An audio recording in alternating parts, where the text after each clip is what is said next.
இன்னைக்கு எல்லா பருவ சூழ்நிலையும் காய்க்க ஒரு அருமையான பழத்தை பத்தி தான் பார்க்க போறோம். இந்த பழத்தோட பேர் தான் மம்லி மாஸ். இங்க கர்நாடகால இந்த பழத்தோட பேர் சக்கோத்தான்னு சொல்லுவாங்க.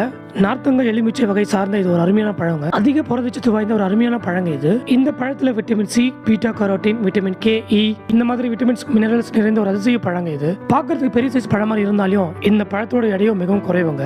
அதனால இந்த பழம் சாப்பிட்டா நம்ம உடம்புல இருக்கிற தேவையில்லாத கொழுப்பு நீக்கி நம்மளோட உடல் எடையை குறைக்க உதவுதுங்க. மருத்துவ குணம் நிறைந்தது சொன்ன இல்லையா, அதுலயும் குறிப்பா நம்ம உடம்புல உருவாகிற கேன்சர் செல்களையும் இருதய ரத்த குழாய் அடைப்புகளையும் சீர் செய்யும் ஒரு அதிசயம் பழங்க இது. இந்த பழத்தை கட் பண்ணி உள்ள பார்த்தோம் அப்படின்னா ஒரு ஆரஞ்சு பழம் உள்ள எப்படி இருக்குமோ அந்த மாதிரி இருக்குங்க. பழத்தை வெளியில பார்க்கும்போது பச்சை கலர்ல இருக்கும், ஆனா அந்த பழத்தை உள்ள பாத்தீங்கன்னா இளம் மஞ்சள் நிறத்துல இருக்குங்க. இப்போ என் கையில இருக்கிற இந்த பழத்தோட வெயிட் பாத்தீங்கன்னா ஒரு 3 ஆரஞ்சு சேர்ந்த ஒரு பழம் சொல்லலாம். எடை குறைந்த ஒரு பெரிய ஆரஞ்சு பழம் சொல்லலாங்க. இந்த பழத்தோட கொஞ்சம் உப்பு, மிளகு இந்த மாதிரி சேர்த்து நம்ம சாப்பிடும் போது இனிப்பு, துவர்ப்பு, புளிப்பு இந்த மாதிரி 3 வகையான சுவைகளை இந்த ஒரே பழத்துல அனுபவிக்கலாம்.